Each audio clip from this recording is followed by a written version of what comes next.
teleserye ang nagaganap ngayon. Pero hindi po ratings ang pinaglalabanan nila kung hindi puntos. At so far, ang Lip Matias ay naghahabol dahil wala pa silang puntos habang leading ang asawa ng asawa ko with 161 points. Kaya ang susunod na magkatapat, Cheryl and Martin, let's play round 3.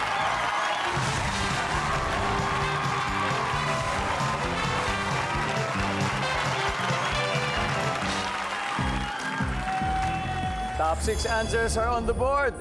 Kung magpapalit ka ng damit sa harap na nagsasalitang salamin, posibleng ikumpara ka niya sa anong hayop? Go.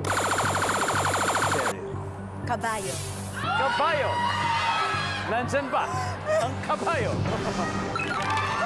Nandyan.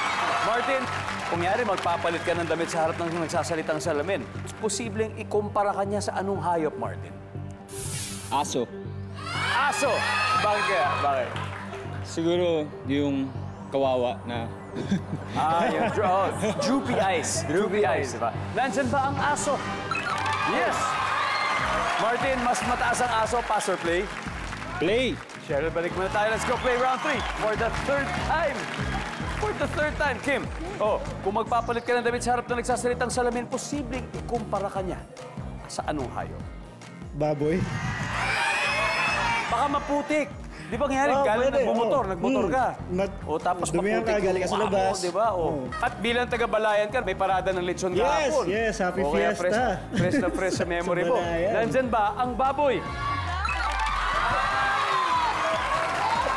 Direk na.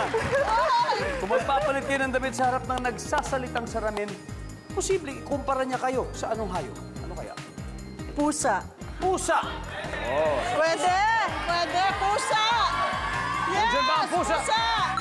Yeah! Usually pa sa may aso, may pusa May parati. pusa, yeah. Joem, posibleng ikumpara ka ng salamin sa anong hayop?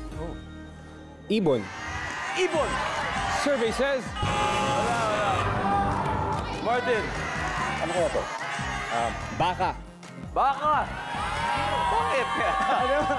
Pwede bagay. Wala naman nakakalam kung sino naman kumausap sa salamin na to, di ba? Tignan natin, baka nandyan. Baka! Wala. Game. Ano kaya sasabihin ng salamin kung ikukumpara ka niya sa isang hayop pag nagbibihis ka sa harapan? Ahas. Ahas! Sabagay, ang ahas kasi nagpapalit talaga ng damit, ng skin. Diba? So, parang pag nagpapalit ka rin ng damit, parang ganun din yun. Iniiwan ko san-san. Yun ang ibig sabihin ko doon. Di ba, ahas? Nandyan ba yung ahas? Miss Glenda, ano kaya ang posibleng sabihin ng salamin? Monkey. Monkey? Miss Cheryl? Sa anong hayop? Palaka. Palakha. Okay. Miss Rita? Butiki. Butiki. Payat. Oh, payat. Daling kinitan. Jo, isa lang. Ano kaya? Magpapalit ka ng damit sa harap na nagsasalitang salamin. Posibleng kumpara ka niya sa anong hayop? Elepante. Wow, hindi sumunod. Elepante raw. Nandyan kaya ang elepante for this round. Survey says...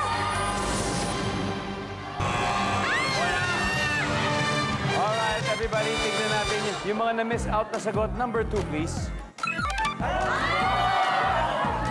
And finally, number 5. Ito na po ang ating mga scores after 3 rounds. Leading po ang asawa na asawa ko, 257. Habang ang Lip Matias ay wala pang puntos. Naku, aling kaya ang didiretso sa fast money round. At sino ang mananalo ng 20,000 sa ating guest win promo? Malalaman po natin yan sa pagbabalik ng Family Feud.